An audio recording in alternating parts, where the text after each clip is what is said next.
So this weekend, two Black Lives Matter protesters interrupted a Bernie Sanders rally. And in the aftermath, there's been some condemnation from the left about the interruption among what is generally left-wing websites such as HuffPo, a lot of discussion on places like Reddit, condemning the actions. But I wanted to use this as a starting point to bring up a larger point of why I feel those on the left side of the political spectrum should be condemning Black Lives Matter in its entirety. And I just want to play two clips, which are short, just for context.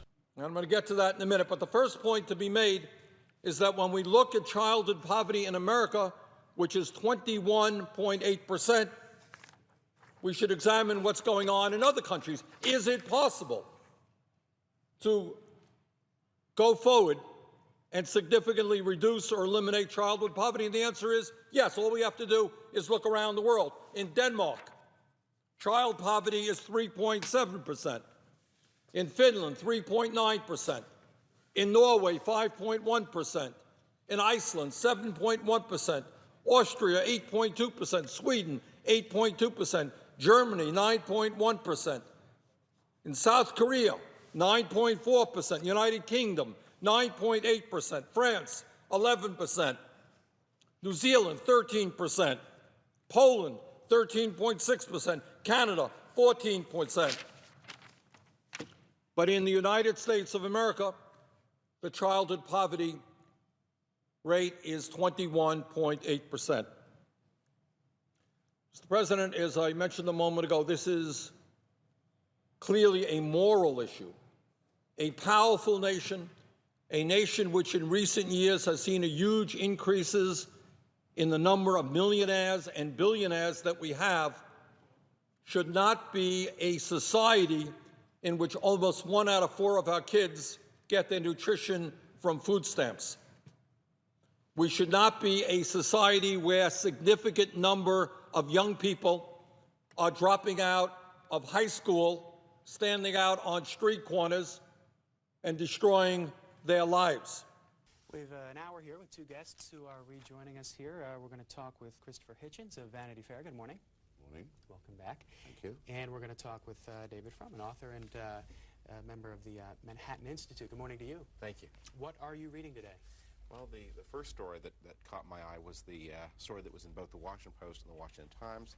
A team of Columbia University researchers has come up with some disturbing findings about the rising incidence of child poverty. This is one of these stories that is a profound trend in American life, but somehow never seems newsworthy enough to actually break through the usual noise of the broad trends. Here's what they found. The percentage of children in poverty is up sharply over the past 20 years, and the numbers here are probably better than statistics. That in 1975 there were 3.5 million children living in poverty, and today there are 6 million children living in poverty. Now what's striking, and the reason to look at both stories, is that the two newspapers implicitly give the Washington Post and the Washington Times different explanations of why this is so. And in a way, this is the Times story we're looking at, by the way. Okay.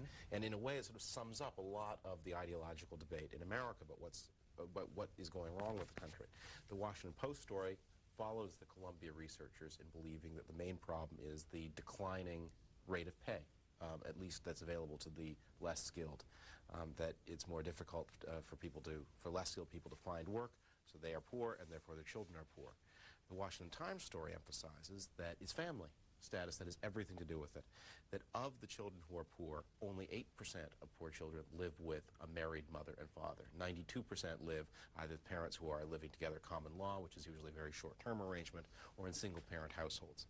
And so that you've got the statistical evidence, the facts right there, to come up with whichever view you like. Is that child poverty is a result of changes in the labor market? Child poverty is the result of changes in American family structure. Christopher Hitchens, I'll give you a chance to respond to that, and you have a different interest this morning as well. Got to be said that there's something superficially plausible about shortage of money as an explanation for poverty there, I think.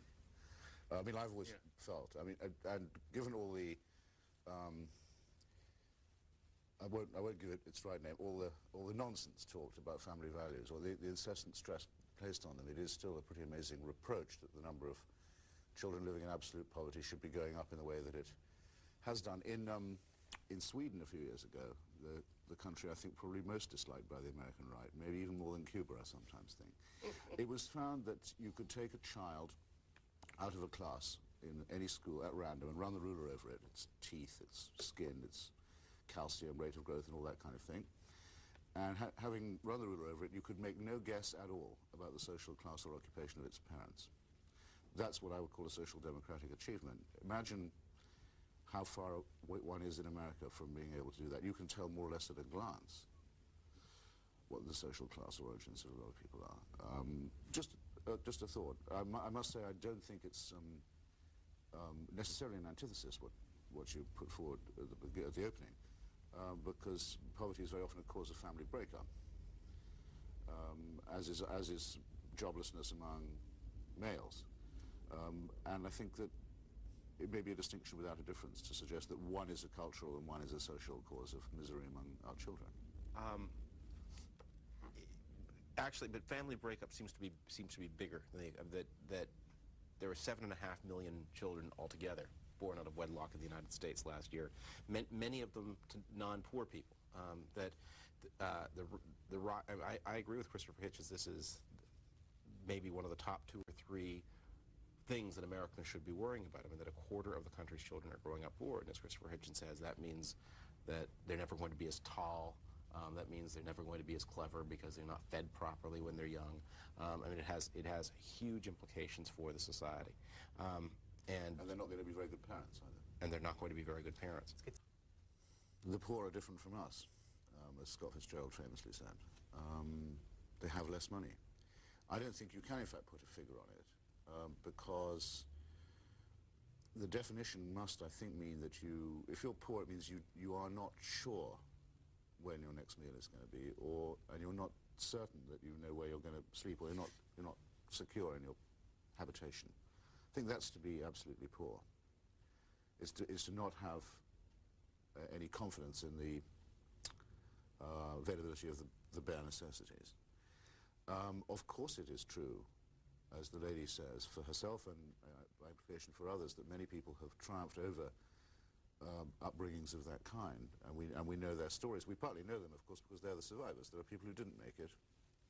And my point about people later on becoming poor parents, to use poor in another way, ma'am, was actually directed to what David Frum was saying about the relationship between poverty, malnutrition, and intelligence. I mean, it's been shown that children who are badly malnourished in their early days will have lower IQs, for example. So that doesn't, of course, a low IQ doesn't necessarily mean you're not going to be a good parent, but you know what I mean. The odds tend to lengthen at about that point. Now, what does this have to do with Black Lives Matter?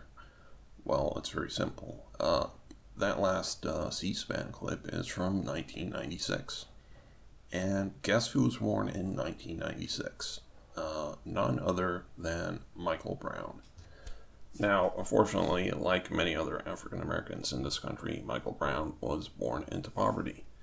In a single mother household, his father was incarcerated multiple times during his childhood, something that he rapped about in his songs. And unfortunately, like many people in his situation, Michael Brown turned to crime, and it ended up costing him his life. Now, this is what the point I want to, the distinction I want to draw between Black Lives Matter and the political left in this country. Now, this is the difference that I think needs to be highlighted between the mainstream political left in this country and Black Lives Matter.